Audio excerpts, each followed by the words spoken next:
La Voz del Archivo, un podcast del Archivo General de la Nación. En este espacio conocerás más sobre la labor de nuestra entidad, sus servicios y la importancia de los archivos en la preservación de la memoria del país. Bienvenidos. Este es un programa emitido en Radio UNAL, en el formato de la Memoria de la Nación y que hace parte del repositorio del podcast La Voz del Archivo.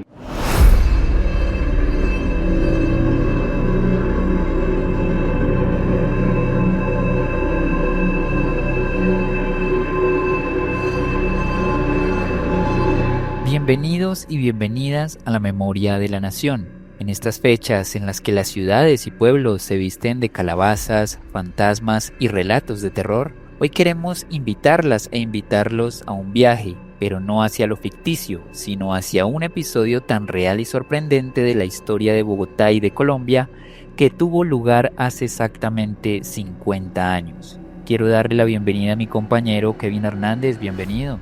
Hola Mario y hola a todas las personas que una vez más nos acompañan en este episodio.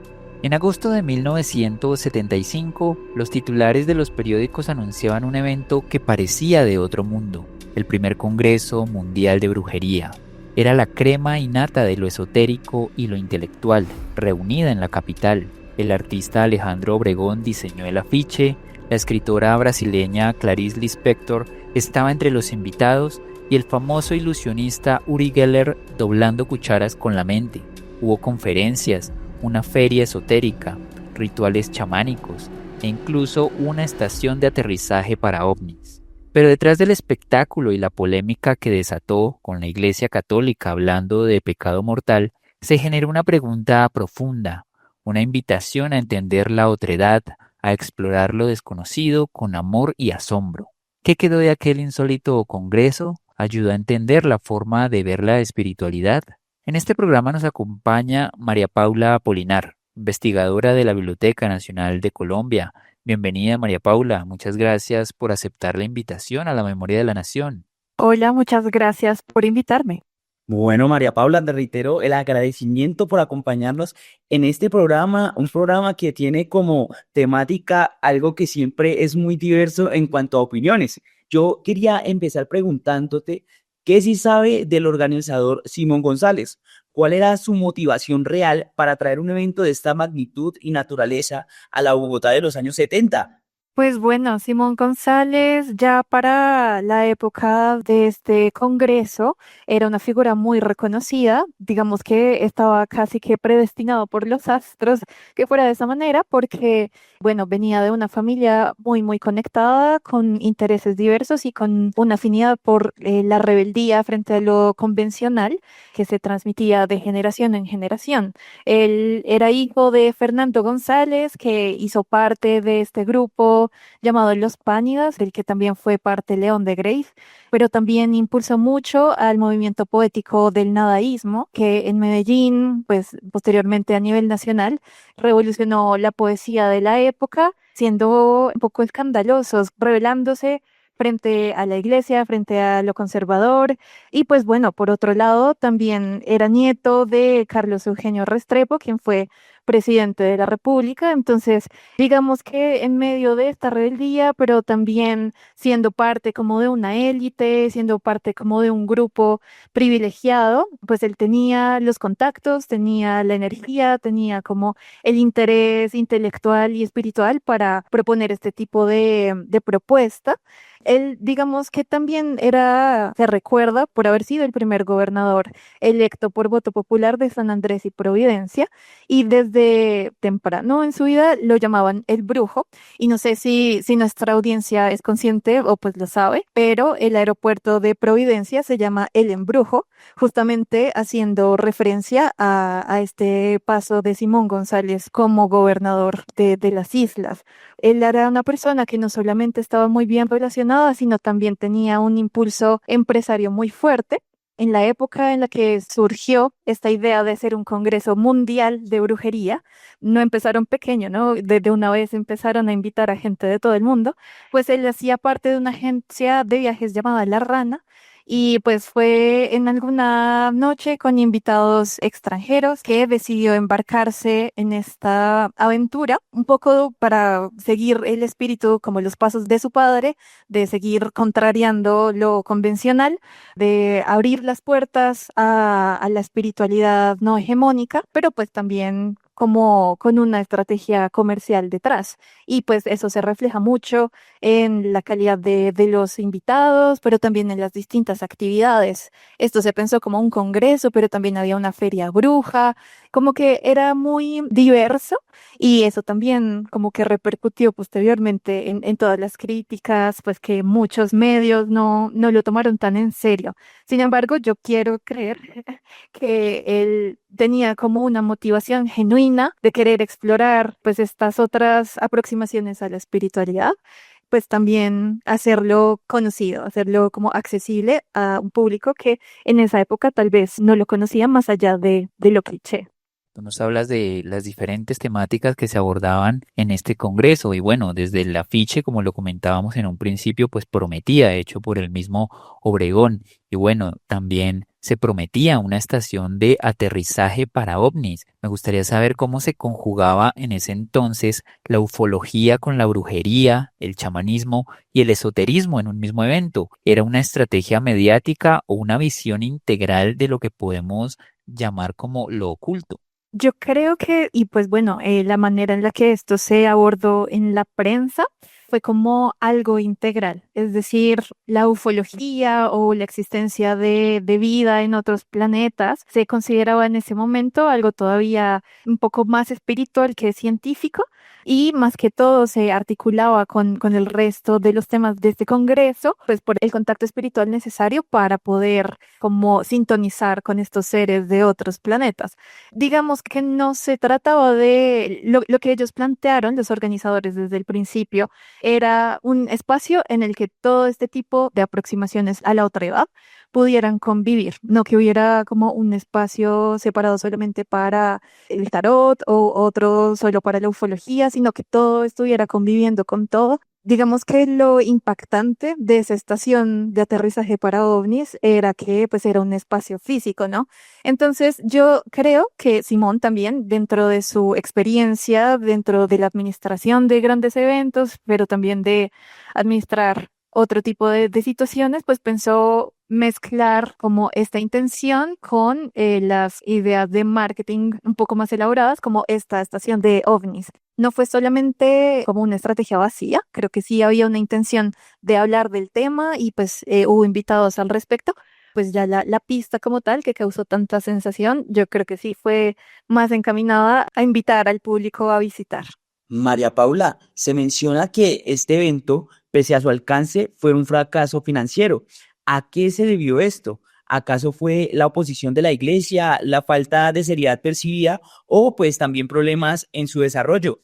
Yo creo que fue una mezcla de cosas. Simón dijo posteriormente que la culpa había sido justamente la oposición tan grande que recibió no solamente de la iglesia, que pues ellos sí fueron muy vocales desde distintos puntos del clero en oponerse categóricamente a la realización de este evento y de condenar a todos los participantes pues al pecado. Pero sin embargo, también hubo una oposición muy fuerte a nivel político, conservador también. Muchas publicaciones de la época también estaban muy en contra de que este evento se hiciera sin la seriedad que ameritaba, justamente por esta mezcla que mencionaba antes, como no era tan serio para ser solamente un congreso académico, pues bueno, que se hubiera abierto tanto, dio la impresión de que también era todo falso, de que era un espectáculo vacío. También hay indicios de que se trató de un desorden de organización.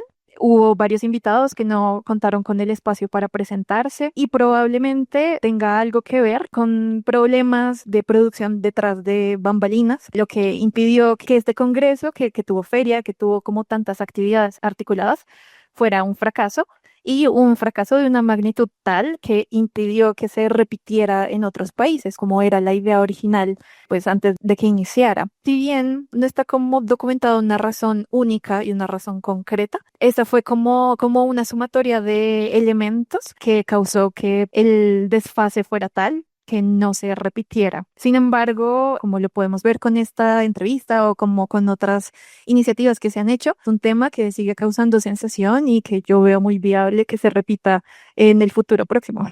Muy interesante lo que nos cuentas. Estaba también la presencia de figuras de la talla de Clarice Lispector o incluso Manuel Zapata Olivella. Y bueno, eso es realmente impresionante que estas figuras pues participaran. Y me gustaría que nos contaras qué importancia tuvieron. ¿Eran figuras que legitimaban ciertas prácticas desde la literatura o desde la antropología?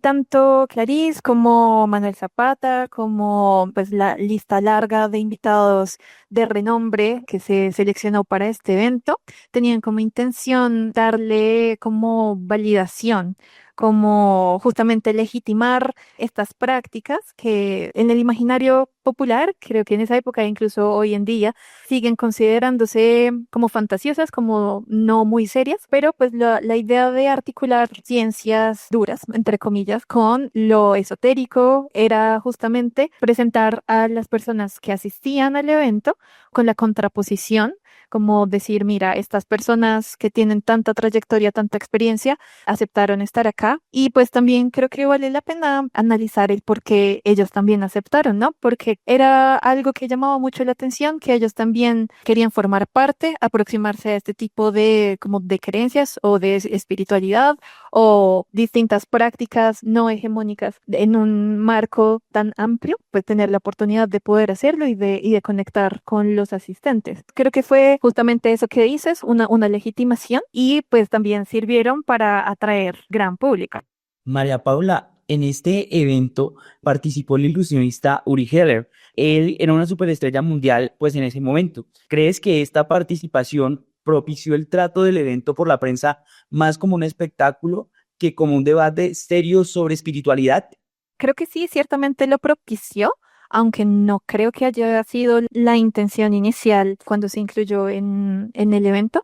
Si bien desde antes de que iniciara el evento se usó como el enganche más grande para que los asistentes estuvieran pendientes de esta ocurrencia. Fue incluso un evento que se transmitió por televisión, es decir, se volvió muy mediático y por eso mismo se generó esta incomodidad entre los medios más serios, como, bueno, mira esta feria en la que se presentan personas muy académicas, pero también este personaje que es un show que es falso. Si uno hace un rastreo de cómo se cubrió este evento posteriormente, hubo varias notas en distintas prensas que hablaban de que había sido una farsa. Si uno le pregunta a una persona que estuvo allí, que lo vivió así sea desde la televisión, pues causó mucha sensación y no se sintió como algo completamente espectacular falso. Creo que él fue como el vértice para estos dos elementos de lo justificable real, pero también como de jugar con esta fantasía de lo imposible que de todas maneras está ocurriendo enfrente de tus ojos. Entonces, creo que sí aportó mucho como para que este carácter de no seriedad cubriera el resto del evento. Sin embargo, yo creo que también fue pensado desde el principio como una estrategia para que las personas se enteraran del resto de actividades que iban a ocurrir y pues que tal vez se interesaran por las otras que eran un poco menos espectaculares.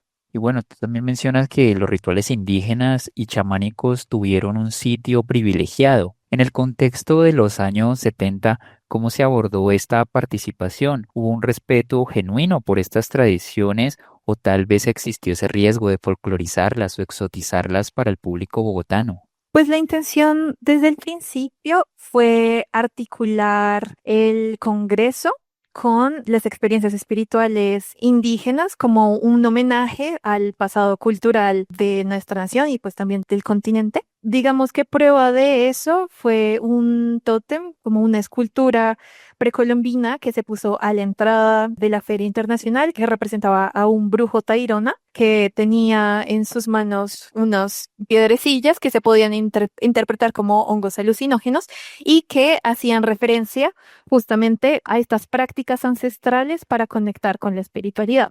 Creo que no existió la intención de exotizar, creo que al contrario, se pensó desde un sitio de respeto y de valorar las prácticas de nuestros ancestros y pues que tuvo como representación no solamente este tótem al entrada, sino varias entidades, varios grupos invitados que abordaban distintos rituales chamánicos de vudú, que tal vez hasta ese momento la población bogotana de la época solo había escuchado pues justamente desde su manera exotizada, y esta era una invitación para que se acercaran a su forma verdadera. Sin embargo, también se corría el riesgo de que se quedara como algo por fuera de su contexto, como que se interpretara como un espectáculo más. Lo que yo percibí al aproximarme a cómo se cubrió este evento desde la prensa, tuvo un espacio muy privilegiado con respecto al resto de los eventos. Bueno, pues ya que estamos hablando de precisamente este espacio privilegiado, más allá de estos titulares jocosos, ¿qué análisis profundos o reportajes serios se llegaron a publicar que en este caso exploraran, por ejemplo, la antropología o la historia de las prácticas esotéricas?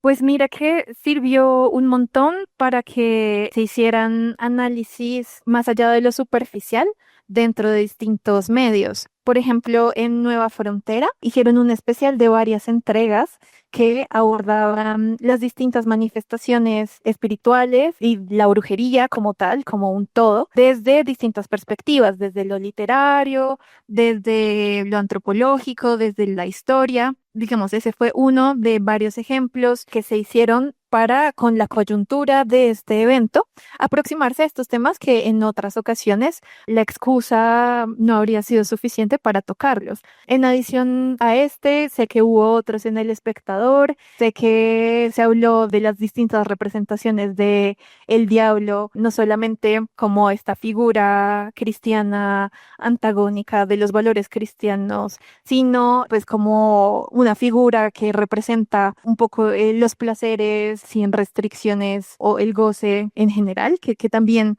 se refleja, por ejemplo, en otras manifestaciones culturales propias, como por ejemplo se me ocurre el Carnaval de Río Sucio, casos como estos en los que se aproximaban a estos temas normalmente considerados tabú durante esta coyuntura, pues se abrió la puerta para que se abordaran y con bastante anticipación. Muchos de estos especiales se publicaron semanas o meses antes de que iniciara el Congreso. Entonces, creo que sí se consiguió la intención, el objetivo de Simón, que era causar conversación. Dentro de ese ejercicio se hizo una exploración un poco más allá de lo superficial. Correcto, María Paula. Bueno, estamos dialogando sobre este primer Congreso Mundial de Brujería en Bogotá. Quería preguntarte también sobre, bueno, la participación como tal de empresas y marcas como el Ron Viejo de Caldas que usaron la simbología del evento en su publicidad. ¿Qué nos dice esto sobre la forma en que el capitalismo ya era capaz de absorber y comercializar incluso los movimientos contraculturales o transgresores? Creo que fue un papayazo que muchas empresas decidieron aprovechar, y no solamente eso, sino que dentro de la búsqueda de empresas que promocionaran el evento, parte de esa búsqueda fue que Simón encontró otros patrocinadores en las licoreras, pero a ese mismo bus de publicidad se sumaron otras que tal vez no estaban involucrados directamente con la producción del evento, pero pues que aprovecharon para pautar en los distintos periódicos, para tener un puesto dentro de la feria comercial. Es decir, yo creo que lo que esto nos dice de la comercialización dentro del capitalismo fue justamente que no tiene nada que ver el tema, sino que la coyuntura atraiga nuevos públicos. ¿Se puede considerar a este congreso como un precursor de la nueva era en Colombia y de la popularización contemporánea de prácticas como el yoga, el reiki o la meditación, que entonces eran vistos como mucho más extrañas que ahorita? Yo creo que sí, porque no sé si atribuirle toda la responsabilidad a este Congreso para que se abrieran las puertas para eso. Sin embargo, sí hace parte de una oleada durante los 70 que permitía que el público general se aproximara a estas prácticas de una forma menos exótica y un poco más conociendo sus particularidades. Por ejemplo, unos días antes de que se inaugurara el Congreso, también había una reunión de yogis en Bogotá, que si bien no tuvo la misma cantidad de bombo que se le dio a este congreso, pues también habla de un interés generalizado en estas prácticas que con el paso del tiempo y pues con la normalización de su aparición en distintos espacios, permitió que poco a poco esto que tú llamas New Age, que en este momento está muy popular, pues se fuera normalizando y fuera ganando adeptos y se dejara de ver como estas prácticas extrañas que tienen poco que ver con nuestra cotidianidad, que se vieran un poco más desde la aproximación a la humanidad, a la espiritualidad. Puede considerarse como uno de los grandes precursores. Correcto, María Paula, y bueno, ya vamos acercándonos al final de este episodio de la Memoria de la Nación, este muy interesante episodio, pues que aunque no se repitió este congreso, ¿qué legado dejó? ¿Quedaron actas, memorias, publicaciones o archivos de audio de las conferencias que hoy se conserven y que se puedan investigar? Mira que el archivo de todo este evento en este momento se encuentra en la Fundación Otra Parte. Es una fundación que creó justamente Simón para homenajear y reconocer la relevancia de su padre Fernando González y que queda en Envigado. Es allí donde si un investigador quiere aproximarse de primera mano a lo que quedó de este congreso, puede ir. Sin embargo, por ejemplo, el ejercicio que se hizo desde la Biblioteca Nacional fue ver cómo este congreso fue cubierto por la prensa. Y por eso mismo, digamos que más allá de las actas y de las publicaciones o archivos de audio, también es posible investigar este evento y aproximarse a su legado desde los otros espacios en los que fue registrado. En la prensa, en la radio, en la televisión. Yo creo que es muy sencillo encontrar el registro, a partir de allí cuestionar o indagar sobre la importancia que este evento tuvo en ese momento, pero también de ahí en adelante para este tema de la espiritualidad diversa y de la brujería también.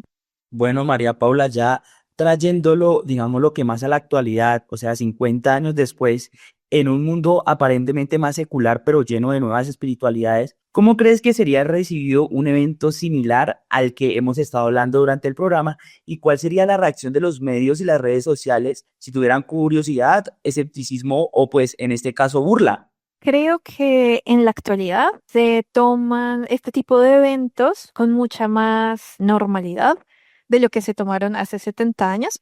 Creo que también hay más diversidad, no se propone solamente desde un solo lugar, sino que existen pequeñas empresas aproximar estos temas a un público más amplio. Justamente en conmemoración de estos 50 años de este evento, se realizó la Feria Popular de Brujería sobre espiritualidades no hegemónicas el viernes 17 y sábado 18 de octubre en Medellín. Creo que esto también da cuenta como de una aceptación mayor y de un interés generalizado por estos temas. Sin embargo, yo no descarto que todavía existe cierta resistencia por parte de algunas secciones de la sociedad frente a el cuestionar la hegemonía de la espiritualidad, pues frente a estas prácticas diversas que se van un poco más allá de lo convencional. Bueno, creo que todavía existiría algo de resistencia, pero creo que en los 70 causó tanta conmoción porque era de una envergadura que no se había visto antes, eran temas que no se habían tocado con la flexibilidad con la que ahora se hace. Entonces, no sé si causaría la misma sensación, pero ciertamente daría paso a nuevas conversaciones. Y ya para cerrar, para nuestras y nuestros oyentes que quieran profundizar, ¿qué fondos o colecciones específicas de la Biblioteca Nacional de Colombia conservan la memoria de este evento? Acá en la Biblioteca Nacional contamos con la hemeroteca en la que resguardamos periódicos de todas las proveniencias a nivel nacional. Específicamente con relación a este evento, se puede rastrear durante agosto del 75. Se puede ver cómo se registró los distintos discursos que esto generó, las polémicas, las fotografías. También tenemos un acervo de revistas. Por ejemplo, la Cromos estuvo pendiente, siguiendo y publicando el minuto a minuto de este congreso. Entonces, eso es lo que se puede encontrar aquí en cuanto a la investigación de este evento como tal. Y también se puede encontrar registro de libros que tratan sobre el tema. o pienso en este momento en uno en muy particular que refiere a la ganadora de un concurso de cuento brujo que se hizo en el marco de este congreso. Digamos que el premio era la publicación con una edición bilingüe, ilustrada. Es un ejemplar muy bonito que también se puede encontrar acá. Pues bueno, la invitación sería a todos nuestros oyentes que vinieran acá y se animen a embarcarse en la exploración de los archivos de prensa, de nuestros archivos bibliográficos. Pues más allá de este evento, creo que da para hacer investigaciones muy robustas sobre los temas y las conversaciones que esto permitió originar y que el día de hoy siguen siendo muy vigentes.